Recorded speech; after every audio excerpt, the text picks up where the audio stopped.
A shock resignation delivers another blow to the Liberal Party. Shadow Home Affairs Minister John O'Daniam is set to leave Parliament this year.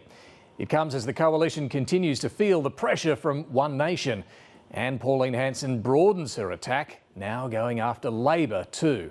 I'm David Spears. Welcome to Insiders.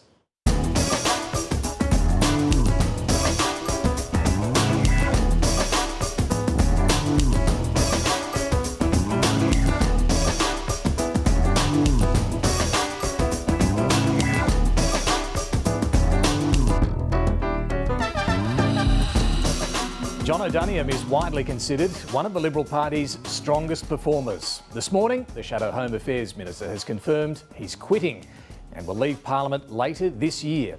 He's told the ABC he's made the decision with the family to be home more and has let Angus Taylor know. It's a big loss for the opposition at one of its lowest points. Liberals continue to argue over what to do about One Nation, which is now also targeting Labor. Acknowledging voters are fed up, the Prime Minister and Treasurer say they're the ones trying to break the status quo, unlike their opponents who want to keep everything as it is. The rise and rise of One Nation. Here she is now, Pauline Hanson, our Senator of Australia. One Nation's primary vote ahead of Labor and well on the way to doubling the coalitions. One Nation's not the answer for change. They don't trust you anymore. Many people feel that the system isn't working for them. People are angry. And they don't feel their lives are getting better. They're sending a message to the major parties that they want us to do better. So they've had a gutful. To, paraphrase, it's the economy, stupid. One Nation today, I think, is different to the One Nation that we first saw emerge on the political scene. And it takes me back to the memories when I was in prison in 2003. And you, the people, never gave up on me. The opposition has left the door open to a preference deal with One Nation. We'll work with others to get rid of this rotten Labor government. The Liberal One National Party are indistinguishable. Tony Passon wants the Liberal Party to work out which Liberal and One Nation candidates should run so they're not competing with each other. Will you do it? No, there's no plan. The extraordinary statement by Tony Passon saying that the Liberal Party should give up on trying to win seats. There'll be no carve-up of seats, and what we're going to be doing is carving up the Labor Party that's failed this country. And I'm going to target those Labor seats, not coalition. Labor has started a fundraising campaign to fight Pauline Hanson's political movement. I don't think Labor has anything to fear from One Nation. Australians are amidst a cost of living crisis, and the Prime Minister wants everybody to donate. That's what your party does as well. The problem for you is that you have no supporters left. One Nation claims its anti-Albanese fundraiser has raked in nearly $1 million in a single day. Did she though? Did she? Contributions are streaming in the campaign to fire the liar. He can't imagine One Nation getting the support that we have. It's a farce, complete farce. I'm focusing on the Australian people. The Prime Minister focuses on all sorts of other things. We'll continue to actually be interested in making a difference to people's lives, and that is what we will focus on. To get that amount of money says the Australian people have had a gutful of him. They want him gone. Well, let's bring in our panel this morning. We are joined by the Australian Financial Review's National Affairs columnist Jennifer Hewitt, Raph Epstein, the host of ABC Radio Melbourne Mornings, and Chief International Correspondent for the Australian newspaper Cameron Stewart. Very good morning to all of you. Let's start with the breaking news this morning, this shock resignation from John O'Daniam. I spoke to him earlier this morning. He told me that after much consideration, my family and I made the call that it was time for me to be home more. It was a tough call after 25 years in and around politics. He says he let Angus know some weeks ago, gave him a commitment that he'll do what needs doing to finish the job that he's asked me to do. Jennifer, that means there will need to be a reshuffle of the front bench sometime soon, you would expect, if he's going before the end of the year. And in the Senate, you can just leave and be replaced without the need for a by-election. But right now, given where the Liberal Party's at, How big a blow is this? Oh, I think it's just another big blow for the Liberal Party. Yes, it's the timing is very bad for Angus Taylor, clearly, as he's trying to, struggle and demonstrate that he can somehow provide hope to the Liberal Party that there is going to be a better time ahead. So yes, there's no doubt Dunningham is one of the best performers on the front bench. It's something that that they can't afford to. They really can't afford to lose him. It's most unfortunate that he is going for all the reasons. We know that politics can be a very, very tough business, but and people will perceive it, of course, as they're just leaving the sinking ship. Yeah, that's right. There are some genuine family reasons there. We don't need to go into that, but his colleagues are all acknowledging that as well. Raf, they're all also saying he is one of our safest pair of hands, and having interviewed him as well, he is one of their most solid performers. Yeah, someone texted me this morning to say he's one of their safest pair of hands. He took over the #1 Senate spot at the 22 election from Erica Betts. The sinking ship thing, all of his friends are saying it's not about that, but it's got to hurt. Someone else said to me he's really good at negotiating in the Senate. Like, he's just a good person, policy smarts, political smarts. It looks terrible. Mind you, the Liberal Party have got enough problems that we'll get on to. I don't know if it makes a substantial difference, but if you're on that team and you're trying to present a united front, it's just another step backwards.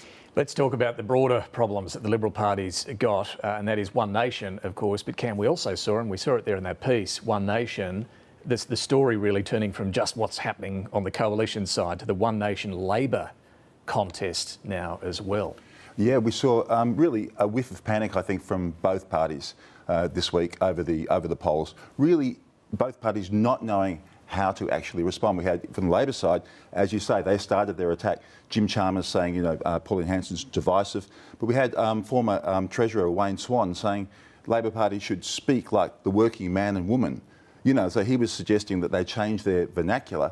And then, of course, we had a class sort of attack, if you like, on Pauline Hanson saying, look, she listens to Gina Rinehart. She flies on Gina Rinehart's jet. So you can see the Labor Party, like the Liberals, just grasping, if you like, at straws to try and find a way to look at this. But as far as the class attack on Pauline Hanson goes, I think that's very unlikely to succeed. I mean, if you look at, if it's to say that she is detached from the working Australian, if you look at the story overseas, who won the working class vote in America?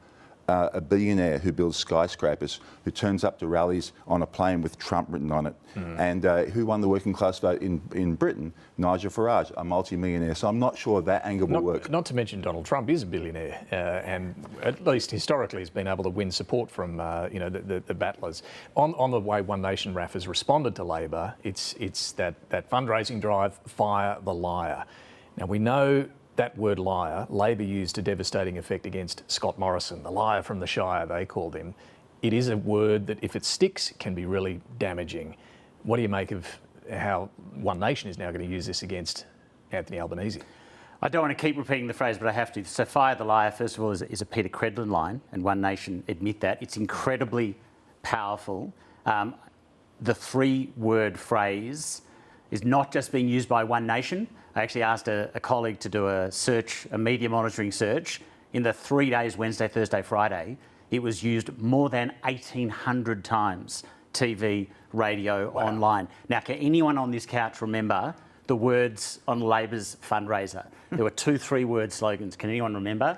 Can't say I can. No. Stop One Nation, fund the fight. But I had to look it up. So there's a real sense of media boosterism, and I think it's fair to say there are some real sections of the media cheering them on. But I think it actually goes, the reason the media is cheering them on goes a bit to what you say about class, that it's a mistake, or not a mistake, but it's not so useful anymore to think about it as people on the left versus people on the right. The thing that I found really useful is we have to think of Farage, Trump, and now in Australian politics it's finally arrived. It's people at the bottom versus people at the top. If you can show you're at the bottom and punching up, you're winning. Doesn't matter if a billionaire's giving you a plane. If you can portray your opponent as being at the top and punching down, and that's the danger for the Prime Minister, is Pauline Hanson portrays him that way. That's where the energy is. It's people on top versus people at the bottom, and the left-right thing is not as instructive. They've turbocharged that. There are clearly many reasons why we're seeing this momentum behind One Nation, and that's no doubt a part of it. I was talking to someone in One Nation who even acknowledged that it is a little hard to explain what's going on. They said it's a bit like AI. You don't know how it works. It just works. And it's just happening. Yeah, it is that kind of politics of grievance, though, and it's like trying to grab smoke. When you're trying to fight against it, because it's just everywhere, and it can be used for all sorts of emotive reasons, and also reality. People are feeling hard done by, but I do think it's interesting. I noticed that Albanese now refers to Angus Taylor as one of the opposition leaders, which I thought was hilarious. Three-ring circus. Yeah, but I do think that this return by Labor to saying, oh look, it's all about class, and they're basically both trying to say that Pauline Hanson is owned by Jeannie Reinhardt, and she's really not on the side of the workers, and so is Angus Taylor, silver spoon in his mouth, that type of thing. I just don't think that works. But does it work for Labor to say, we're actually the ones trying to break the status quo, do something, make change on housing? Don't use the word status quo. Like, it's really simple. One Nation used the language of anger. Yeah. Labor needs to use the language of change. They still haven't got some simple, clear lines for the budget. You've got the biggest tax change in 30 years colliding with the biggest change in our politics in 80 years.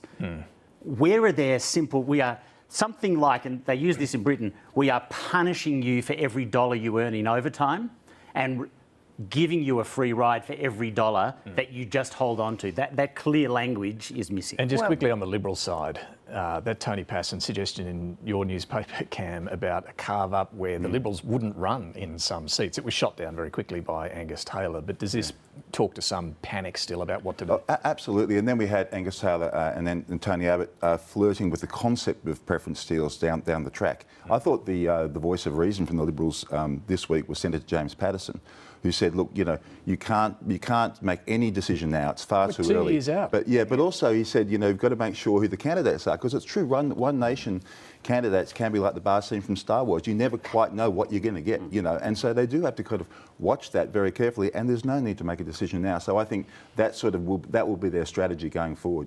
But it's just a complete whiff of panic today, this week. Yeah, and it was so unnecessary, I think. It's going to be a kind of hand-to-hand combat in different seats, but it's not something you need to worry about now. And also, as we know, exactly how it's going to be all about preferences. How they're going to actually break is going to be very, very different. I mean, and One Nation supporters don't necessarily follow any particular line anyway. And parties talk about principle a lot, but ultimately they're pragmatists. And I think in the end, if the Liberals consider they can't win without dancing in some form with One Nation close to the poll, I think you'll find them on the dance floor. Well, they've done it before. Just one more thing on One Nation. Pauline Hanson especially, she is held to a different standard.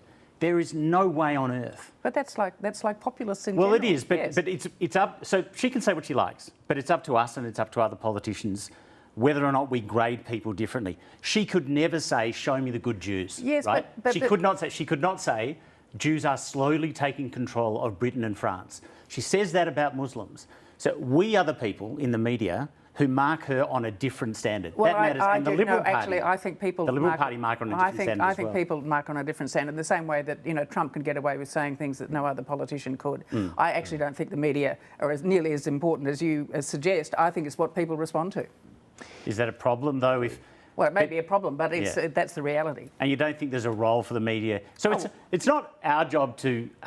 we don't get to say whether or not people get votes, but the way we frame what they say, if she said that about Jews, there'd be a discussion on this couch about whether or not she should be prosecuted but under hate laws. I think there's plenty of discussion in the media. There was plenty of discussion at the time of those comments, but take your point. All right, well, time to turn to the National Disability Insurance Scheme and talk to the Minister responsible, Mark Butler.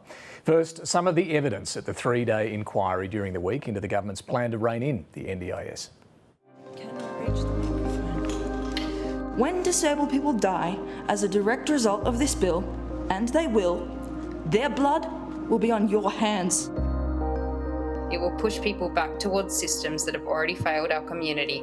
It will lead to serious neglect, injury, illness and death. By agreeing to this bill, you are telling the government that it's okay to end my life. It will strip our children and ourselves of rights. We will be made second-class citizens in our own country, and it will kill people. Mark Butler, welcome to the program. Look, this was a serious charge and it was made repeatedly at those hearings. Will people die as a result of these changes?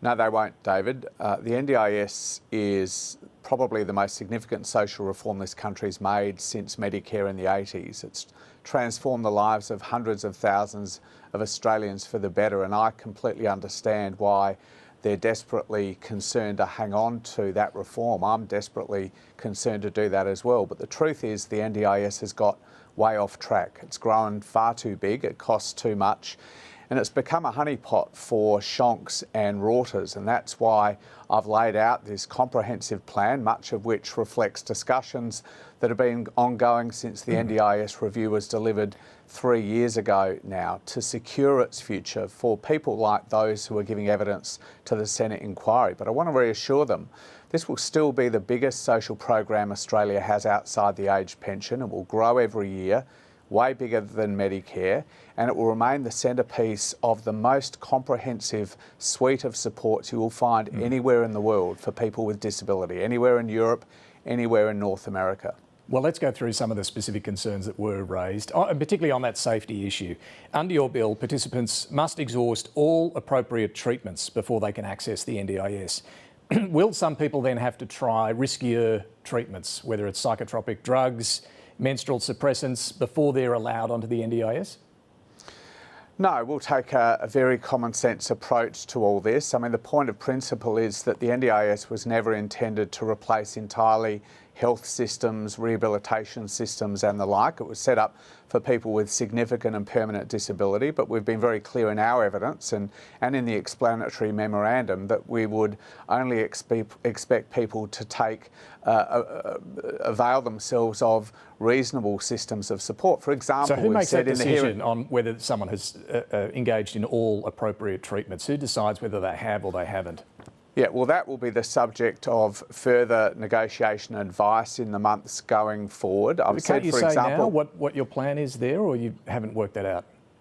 Well, there are so many different permutations here. What we've tried to do is give some examples, David. For example, people with hearing loss would not be expected to avail themselves of a cochlear implant, quite an invasive sort of treatment. Highly effective, but it should be up to the individual and their family whether they avail themselves of that. We wouldn't expect them to undertake psychotropic treatment that would effectively amount to chemical restraint. We've been very clear about that as well. So obviously we'd take a deeply ethical approach to this, not expect people to avail themselves of treatments that anyone would regard as unreasonable. But the details I come back are to that TBC, is that? Yeah, I come back to that point. I come back to that point. The NDIS was never intended to replace the broader health system and rehabilitation systems. The other safety concern raised that came up at the inquiry was around the plan to cut funding for community and social participation. You want to save, I think, $13 billion or more. The Disability Discrimination Commissioner was amongst those raising concerns about this. She said that this would leave people with a disability severely isolated, increasing their vulnerability to abuse and violence. Are you willing to shift on this element?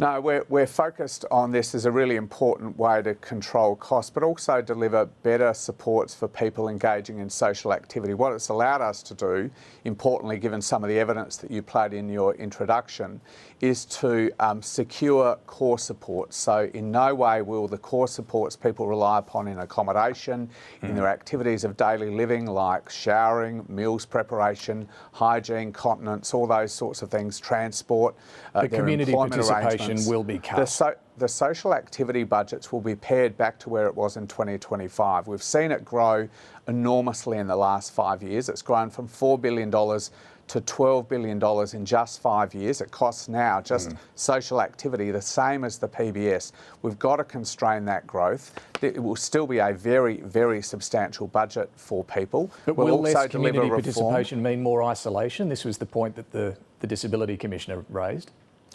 Well, it will still be substantially more than people were getting 2-3 years ago, way more than they were getting 5 years ago, but we do have to constrain that growth. Without the reforms I'm putting in place, that would grow to $20 billion by the end of the decade. That's simply not a sustainable position. It's also allowed us, as I said, to protect the core supports people rely upon for that safety that was part of your introduction.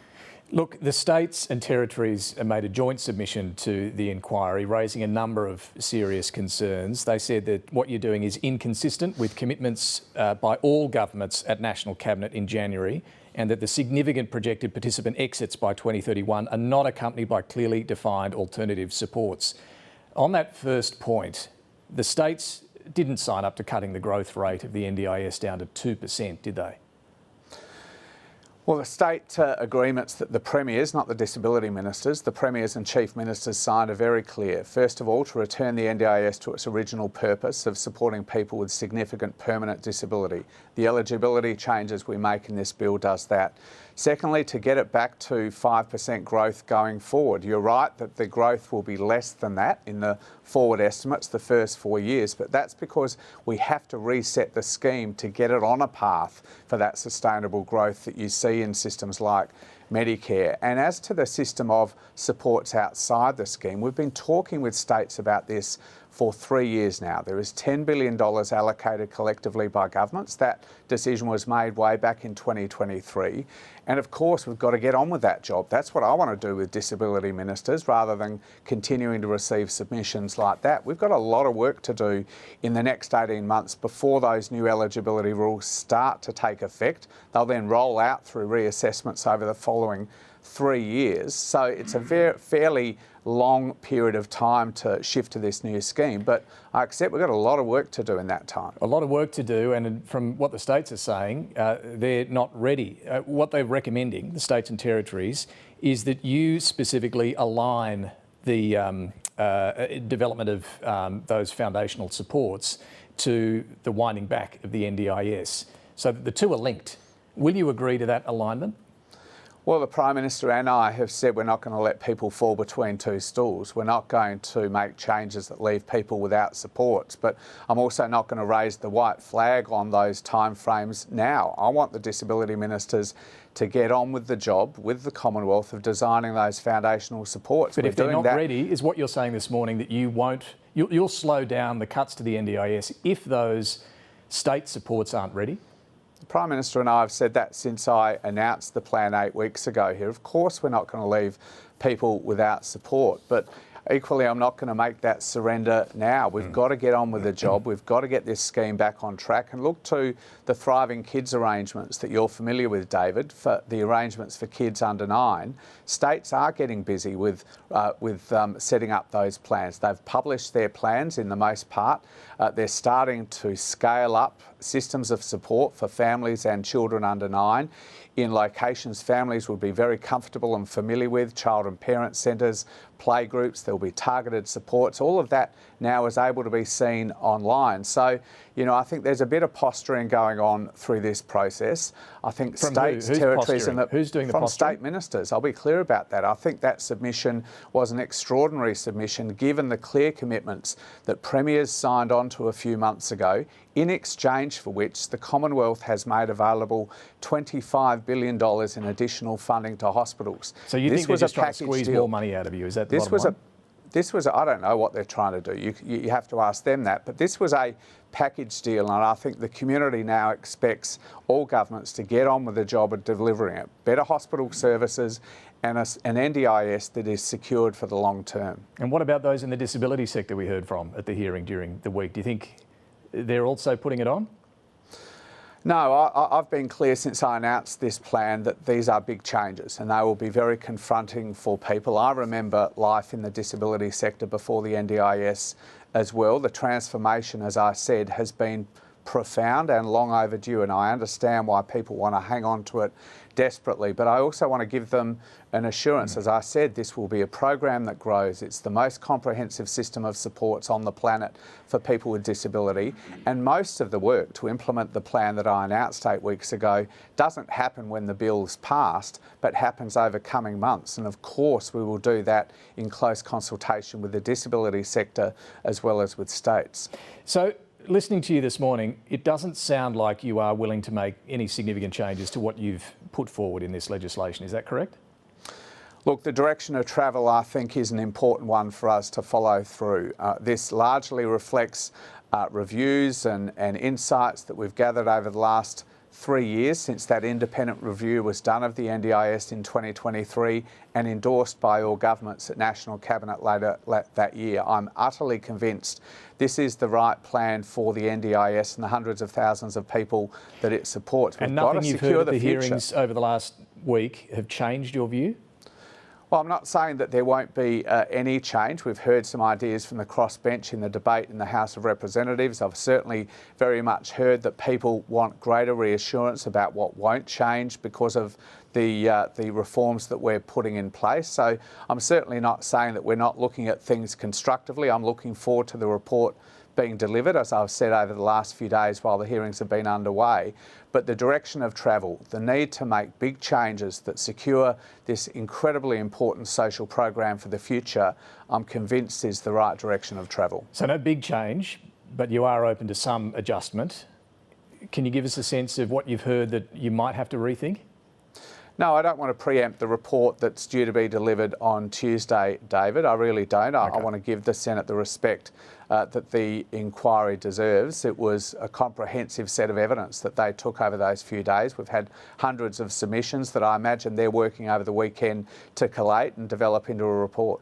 Well, the other strong point made across the board was that this is not long enough, this inquiry. It needs to be longer. And indeed, the Coalition is now saying they'd agree to a 6-month extension of the inquiry if the Greens agree to a 6-month extension of the tax inquiry. What would a 6-month delay in starting these NDIS changes, what would that mean?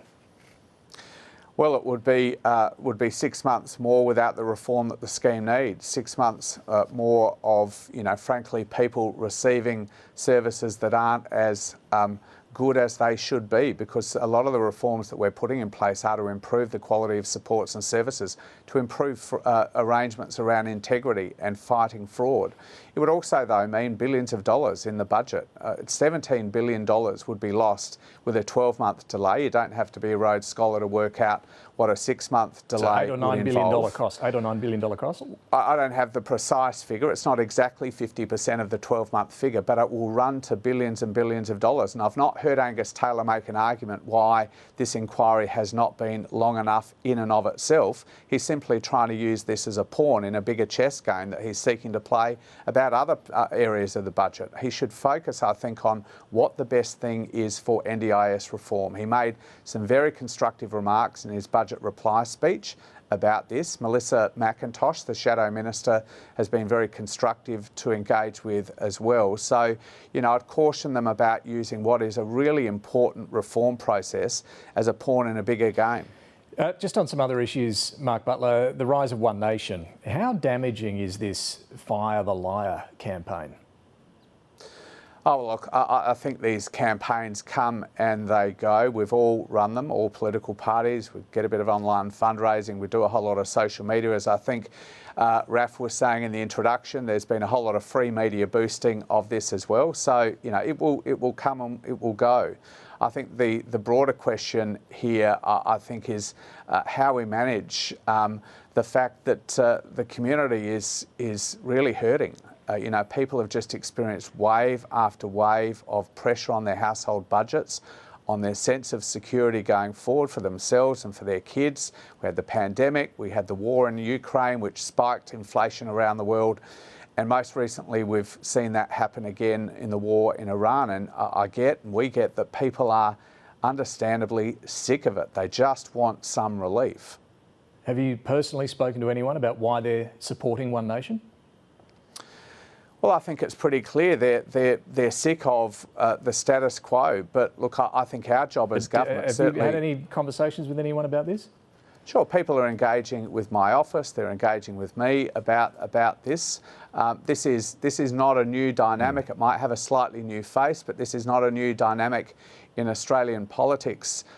For us, we focus as a Labor Party on our job of doing everything in government we can to make things easier for people, delivering more tax cuts, giving people a fairer break in housing, in my areas of responsibility, cleaning up things that need to be put back on track like the NDIS, while we make medicines and doctor visits more affordable as well. But on the other side of politics, I think you do see a very significant shift happening. What I think you've seen over the last week is really One Nation breaking cover and making it clear that they're actually not interested in fighting the coalition. They want to take over the coalition. And now you'll see, I think, a period of time. Well, I think they're going after Labor, aren't they, with this campaign? Well, that's right. They take over the coalition because fundamentally they are an anti-Labor party. Okay. And the coalition is being rewritten and renegotiated. You'll see this happen under President Tony Abbott, where they think about preference deals, whether or not they're going to make way for each other in particular seats, although I hear Angus Taylor try to shut that down this week. It will come up again over the next couple of years. We'll see. And you'll have the same policies you've always had from the anti-Labor coalition forces, with some new faces perhaps, maybe with a harder edge, but opposed to wage increases, hostile to Medicare, and determined to divide Australia and talk the country down at a really difficult time. Do you believe One Nation raised $3.7 million in a matter of days? I honestly don't have a view about it, David. I haven't looked at it. Look, these things can raise a lot of money very, very quickly, and I wouldn't be surprised if they had. So quickly, have they? I honestly don't know. I don't look at what we raise either, David. I know that these online fundraising can go viral pretty quickly, and at a time where people are understandably sick of the way in which global politics and the economy is impacting their household budgets, it wouldn't surprise me. Okay. Finally, Donald Trump says a deal with Iran is soon to be signed. And as for Iran's nuclear dust, as he calls it, the US will go in and get it at an appropriate time when it is calm. If the war ends with Iran still maintaining its uranium stockpile, what has this achieved? Well, we said at the outset as a government that we supported an objective that sought to make sure that Iran would never secure a nuclear weapons capability, and also sought to constrain its ability to hurt its neighbours and, frankly, countries as far away as Australia. We've seen that over the last couple of years, as you know. But we've also said for some time those objectives appear to have been met, and it's time to bring this war to a close. Has it been met, though, if they've still got the uranium? Well, let's see how these negotiations play out over the next little while, whether it's 24 hours, as we've heard from the US President, or slightly longer. None of us is counting our chickens quite yet, David, but we all want to see this egg hatch as soon as it possibly can. Has it been worthwhile, this war? Well, that will take a little bit of time to analyse, I think. We supported those objectives. We think they were worthwhile objectives. It's been a worthwhile war. Yeah, I mean, the damage done to the global economy, the damage done to humanity in the area in particular has been profound. I mean, Iran was a rogue terrorist state. It had caused damage to our own country on the other side of the world and continued to destabilise that important region. So the status quo was really difficult to maintain, I get that, but this has been an incredibly damaging conflict to the global economy and has fed what we were just talking about in terms of, you know, people's sense of insecurity and dissatisfaction with how things are going. Health Minister and Minister for Ageing, the Disability and the NDIS, thank you very much for joining us this morning, Mark Butler. Thanks, David. All right, well, coming up, the US and Iran do say they're closer than ever to signing a deal, but we have been here before. What will this look like? Will there finally be peace in the Middle East? First, let's bring in our panel once more. Jennifer Hewitt from the Australian Financial Review, Raph Epstein from ABC Radio Melbourne, and Cameron Stewart from The Australian. Let's just pick up on the NDIS discussion there, Jennifer. It doesn't sound like Mark Butler is interested in any significant changes to what they've put forward to, despite what we've heard at this inquiry. No, I think that's right. I mean, what he's trying to say is that we need to protect those core services for people who do have severe and permanent disability, and it's spread much, much too widely. And his talk about social and community services, for example, now costing $12 billion. You, of course, have people who've got severe problems who are helped by that, but you've also got an awful lot of people who where carers or all sorts of people can sign up and be paid $75 to drive people to the cinema or cooking classes or take them on holidays. And that type of thing, look, of course it's great to have, but it's impossible to say that is a good idea. There is, in fairness, also a lot of legitimate community participation that has changed lives, that has allowed people to engage in society that they weren't able to previously. But it's all come at a great cost, as we can see. Raph, clearly from that interview, there's a big difference between the feds, the Commonwealth, and the state ministers, and Mark Butler had a go at them there. How should the sector be feeling if the two levels of government that are meant to be co-governing this NDIS are fighting like this? I think it worries the people who provide the services. I think it worries the NDIS participants even more. I actually tried what Mark Butler was saying there and what the government is saying is, look, we've got to protect this for the people who need it in the future. And I actually tried that. Beth called from Sunbury. Beth has a rare form of arthritis. She has a whole lot of other intellectual problems. She gets help to shower, she gets help to go to the doctor, those sort of things. She's worried she's going to lose the social and community participation, the sort of budget you're talking about. That's the type of person he's saying will not lose those supports. I hear that. I know. Yes. So I understand that. I'm not sure Beth understands that. And to go to your point about the providers, no one knows for sure what the changes will be.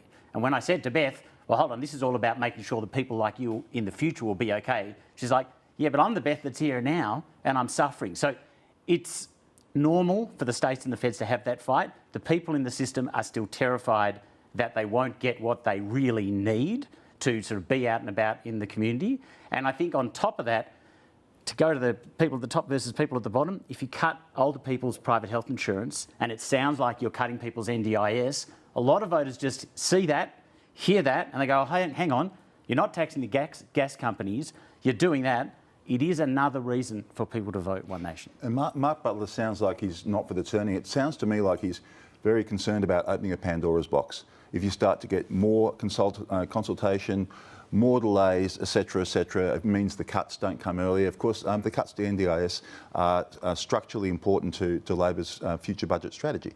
So he really, he's really, while states and the feds are pointing fingers at each other, I mean, the terrible thing is that some people will miss out in some form with these cuts. And, we had a lot of politicking here, but he doesn't sound like he's for the turning. I think they'll go ahead. But the other problem is, of course, they have baked in to the budget, as you said, 2% growth. Well, I mean, I don't think anybody actually believes that. So, which is below inflation, right? Well, it's well below inflation. And how is that going to work? And yet, that's part of the... well, it's already baked into the budget spending, which or the bottom line, which I just think is nonsensical. Just one more point on it. What the states say, OK, argy-bargy, the Disability Services Commissioner, she is the one saying to the government, you've got to give us the evidence you're not veering away from the original intent of the scheme. So while this has limited political implications, if the Disability Discrimination Commission... But of course that's what the Disability Services Commission is going to say. So that's something that the government should engage with and worry about more than a regular argy-bargy with the states. And I think that's a fair call for... It's a statutory position. She's designed to... She's supposed to stick up for those people. That's an important... Well, sure, but that's obviously would be her position, I think. And just on the arm wrestle federally over the length of this inquiry, I think there's a broad agreement that it's been very tight and they want to pass this bill in the next sitting fortnight. The coalition is offering the Greens an extension of this NDIS inquiry by 6 months. As Mark Butler said, that would come at the cost of billions. If the Greens agree to extend the inquiry into the capital gains tax negative gearing changes by 6 months as well, which is what the coalition really wants. The Greens, my understanding, is still weighing up options here, so they haven't settled on a position. What does it say about the coalition, though, Jennifer, if they're willing to delay the NDIS changes? Well, I think it's kind of dangerous for the coalition in this sense because, of course, as you've seen Mark Butler already saying, well, they just say they're not serious about cutting spending or whatever. But they want to prolong the political pain for the government, and the longer that they can kind of keep the attention on all the other changes in the budgets on capital gains, which obviously has got a lot of criticism as well, they think that's better. I'm not sure that that's a kind of great exchange, really, but I don't know if the Greens will agree. But I do think that they will just be seen as being incredibly, what would you call, just manipulative on this and opportunistic and not serious about trying to cut the deficit. So. Well, all parties will have to make a decision pretty soon on this. Parliament not sitting this week, but then back for that sitting fortnight where they want to get through the NDIS changes, they want to get through the negative gearing and capital gains tax changes as well. Let's turn to the Middle East now. And look, we've heard it a few times before, but this time both the US and Iran are now saying they are close, very close, to reaching a deal to end the war. It comes after a week of renewed hostility, though, and there's still uncertainty about what a peace agreement might look like. we're very close to having a deal. In my good conditions with my friend President Trump, we will defend the state of Israel. His relationship with Benjamin Netanyahu is souring. Warning, be careful, or you will be on your own very soon. President Trump has accused Iran of shooting down a US Apache helicopter. The United States launching retaliatory strikes against Iran. In response, Iran's Revolutionary Guard targeted US positions in Bahrain. And we're in the final throes of what will be a very, very good deal that will not allow in any way, shape or form nuclear weapons, etc. And the Strait will open up right away. We've had a number of declarations, as you know. Strait of Hormuz is opened, then a couple of hours later it's closed, then it's open, then it's closed. Hello, everybody. Just had a big day. We just made a great settlement of the war with Iran, subject to finalization of documents. Therefore, the war will come to an end on all fronts, including Lebanon. I just spoke to Bibi. You have come close to sealing a deal, but at the last minute it has fallen apart. And it'll be soon, maybe this weekend. It is possible that it could happen within the next few days. I am hopeful. The Straits are going to open immediately. It's upon signing. Maybe it'll be Saturday or Monday. So overnight, Donald Trump has posted that an agreement will be signed, he has said, in the coming 24 hours. Iran suggesting it might be a few days. He talked about how great the deal would be, but this bit jumped out. At the appropriate time, when all is calm, we will go in and get the nuclear dust. Cam, that doesn't suggest that nuclear dust, as he calls it, is going to be removed before this war comes to an end. That's right. I mean, basically, let's assume this does happen. I mean, you know, who knows? We've been here before. The amount of nights I've written something that hasn't turned out because of Donald Trump. But basically, this is interesting. What the deal looks like at this point in time is the minimalist kind of thing that the Americans could accept, which is basically the Strait of Hormuz gets opened, the blockade of uranium ports is lifted, and they'll have 60 days to discuss the nuclear issue, and that's going to be the hard negotiation. But for Donald Trump, there is a basic bottom line here.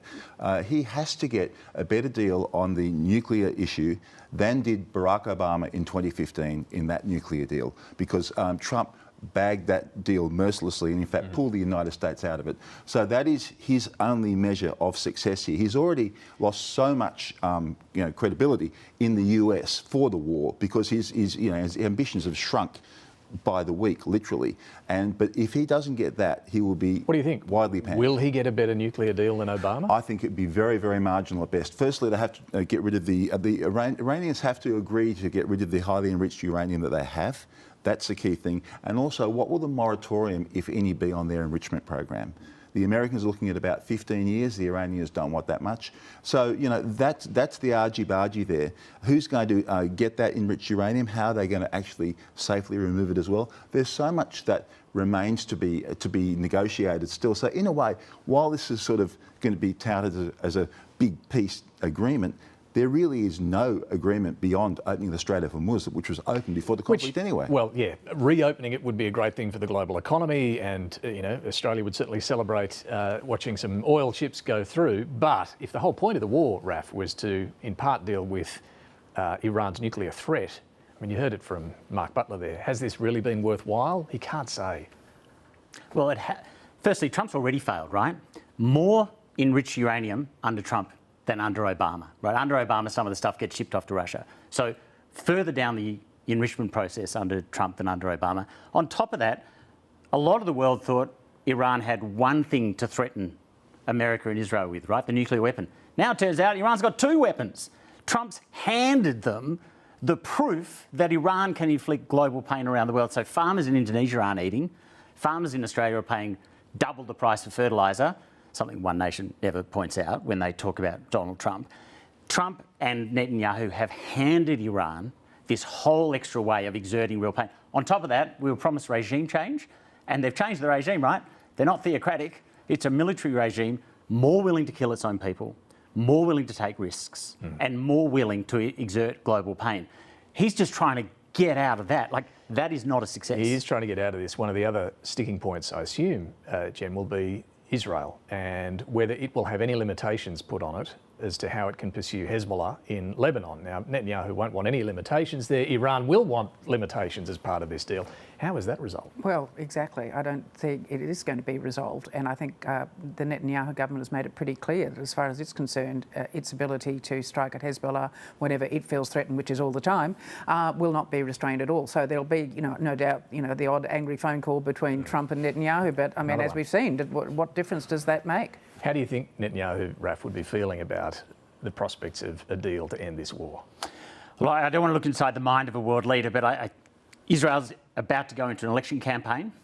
The language used by Netanyahu's opponents, my Hebrew's not great, but he is essentially accused of being cuckolded by Trump, like a far more abrasive word. So you've got a dynamic inside Israeli politics where any sign that Netanyahu has been constrained by Trump is perceived as a real weakness. Trump actually was telling the American media that Netanyahu might not run.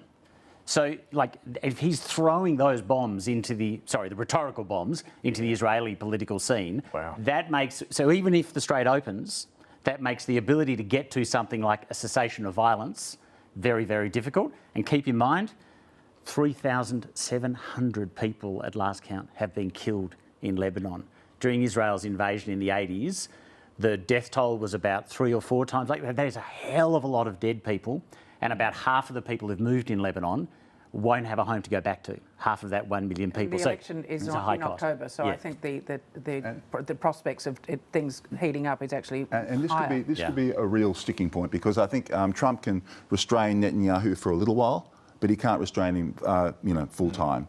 The Israelis definitely see Hezbollah. Mind you, the Iranians, of course, could tell Hezbollah to stop throwing missiles to northern Israel. Why would they? So, because if they want to have peace, they could actually do that. There's all sorts of things at play here. But what's really interesting is that Netanyahu's being, as Raf says, he's being so pressured at home to keep that conflict going. Trump is being so pressured at home. I mean, only 2 in 10 Americans believe that this war has been successful. It's less popular in America than was the Vietnam War in the early 70s, according to polls. Yeah. It's pretty remarkable. That's amazing. But what about amongst the Republican hawks, though, who want the job finished? How much pressure is there on Trump from that side? Well, there is some pressure from Lindsey Graham's of the world, who basically wanted to go and finish off the job. But I think they realise they can't militarily finish off the job because there's nothing more they can really do. They can keep bombing. That didn't do much for the regime. It didn't end the regime. So they're very limited with what they can do militarily, and Trump knows that. And although it's nobody really, the great majority do not support the war, it's not as though American soldiers are being killed. They don't approve of it, but it's not the kind of white-hot issue it actually is in most of the rest of the world. Although inflation's that, but that's the kind of indirect inflation thing. had a 2 in front of it in America at the start of the war. Yeah. Now it's got a 4. Look, I want to get your thoughts too. Everybody but Cam in particular, because you've just been in the UK looking at the shipyards. The shock resignation of Jonathan Healey, the Defence Secretary, and the Armed Services Secretary going as well, Al Khan's. They've both quit, claiming that Keir Starmer is just not spending what he needs to be spending on defence to keep the country safe.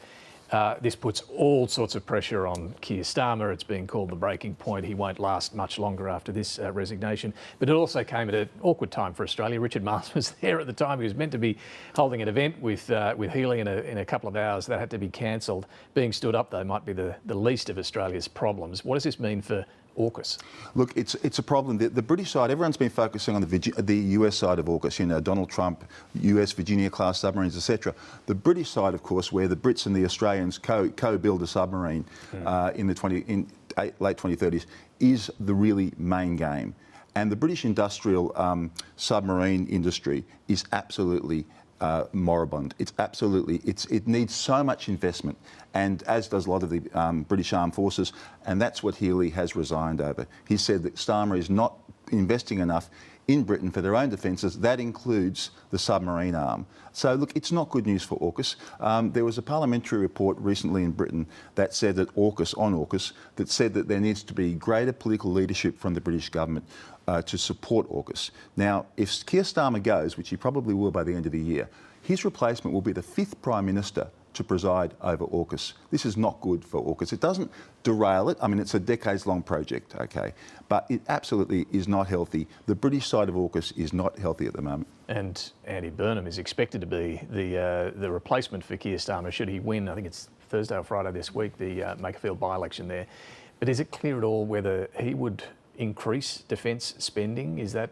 Well, I mean, I think you look at Britain, obviously there's a great demand to increase spending, and yet we're looking at a broke country. I mean, Australia's got problems with its budget, big problems with its budget, but compared to England, they're not nearly as severe. So I think obviously there will be pressure to not least from the US, to increase spending and actually do something. But I think the other issue in terms of AUKUS for Australia is that, this whole debate that's going on in the Labor Party now will give, fresh momentum to that. I don't think it's going to actually change the outcome, but it demonstrates that Australia is also not putting in the money that it says it will or it should, that they're playing games here on that too.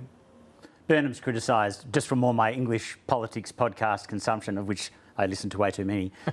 He is criticised for basically not having a position. He is from the north, like he's from Manchester, but he also ran back to Manchester and left Westminster because he was perceived to be someone who was never willing to nail his colours to the mast. I don't think we've got any indication of what AUKUS would, what would happen to AUKUS under him. But Cam's point's the most wounding to Australian politics right now. The guy in charge of making sure we build submarines with Britain is saying we're not doing enough to do it. And that's why he left. Like, he's willing to wound Starmer while Starmer is down. He's kicking him while he's down to say, hang on, we're not going to be able to deliver. And that's what lands in Australian politics. Yeah, no, exactly. All right, our panel, Cameron Stewart, Raph Epstein and Jennifer Hewitt, back shortly with some final observations. Time now for Mike Bowers and Talking Pictures.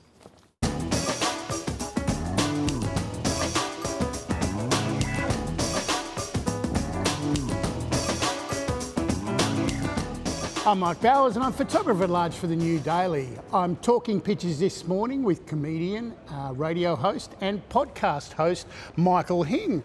Your podcast is Dragons, right? Yes, Dungeons and Dragons podcast, Dragon Friends. There's going to be some D&D crossover between the people who like Insiders and the people who like Dungeons and Dragons. Absolutely. Michael, the Trump administration almost run out of excuses. And whatever these bombs are Harry Bruce has drawn, they're not truth bombs.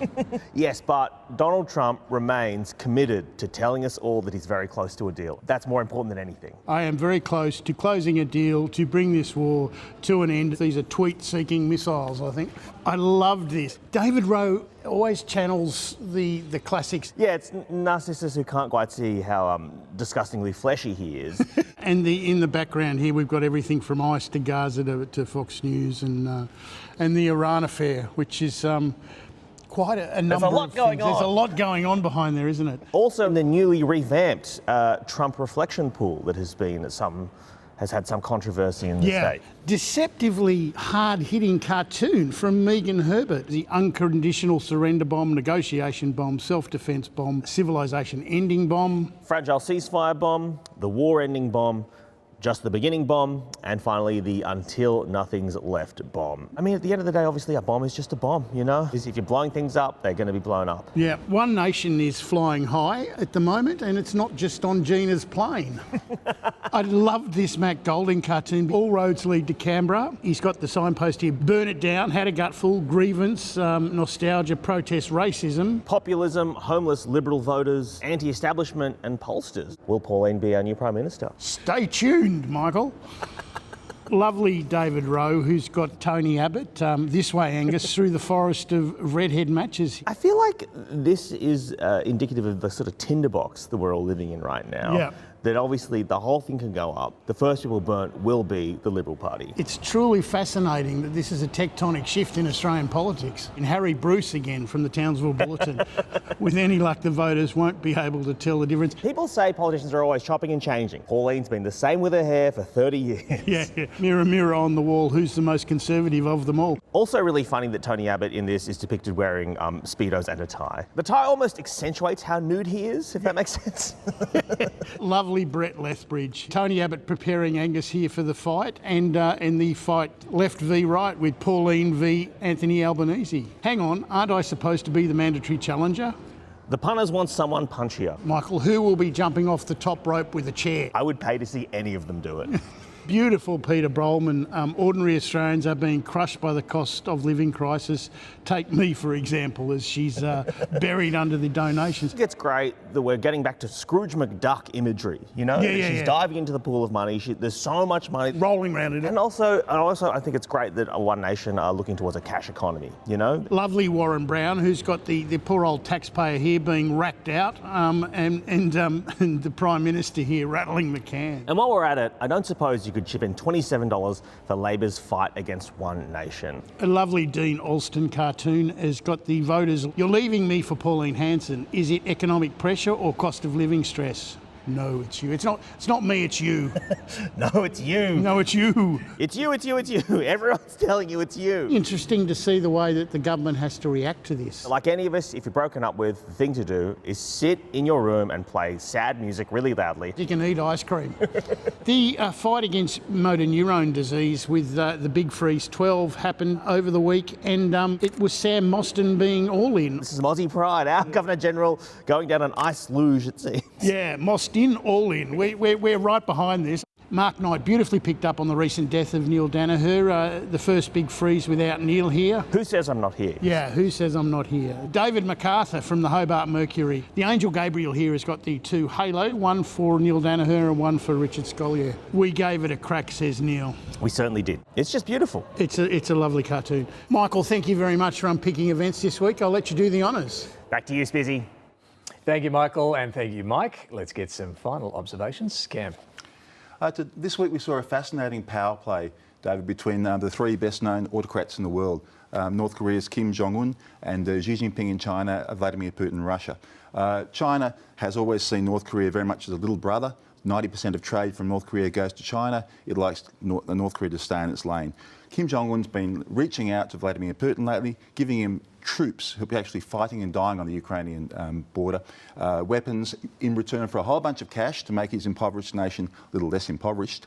Xi Jinping looked at this, didn't like it, did a state visit this week with all that fantastic Stalinist hoopla that you get to talk to Kim Jong-un, and Kim Jong-un won lots of benefits from China as a result. So Kim Jong-un is having a moment in the sun. Remember a few years ago he played Donald Trump on a break on those very high-profile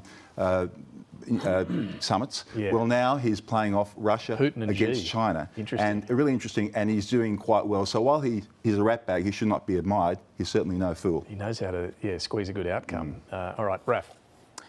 Most importantly, let's go Knicks and go Socceroos. They are the two most important things I have to say today. Maybe less importantly, but much more on the insiders page, Jacinta Allen's cabinet and Jacinta Allen's caucus room, they are all watching nervously to see if the significant factional voices can be persuaded.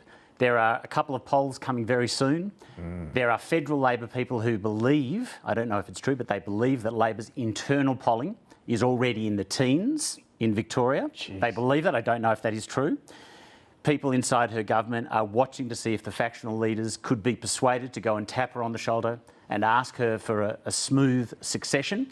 I don't see that movement yet.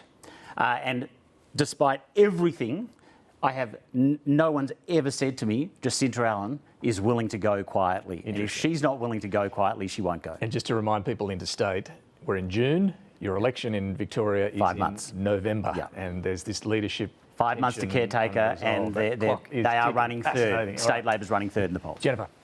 Well, the good, or at least goodish news, is that nobody expects the Reserve Bank to raise interest rates when it meets on Tuesday. And that's obviously a great relief for millions of households, but also for Jim Chalmers.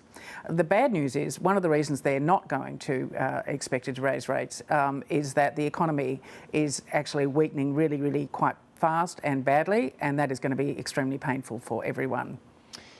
Glass half full, glass half empty. All right, thank you all very much for joining us this morning. Finally, making fun of Donald Trump is not something federal politicians tend to do, but the New South Wales Premier, well, that's a different story. We'll leave you with the dubious talents of Chris Minns. Thanks for watching. Nothing screams democracy like the UFC. They're eating our cats, they're eating our dogs. I can't wait for you to meet Melania. You're making us all feel very excited about being here.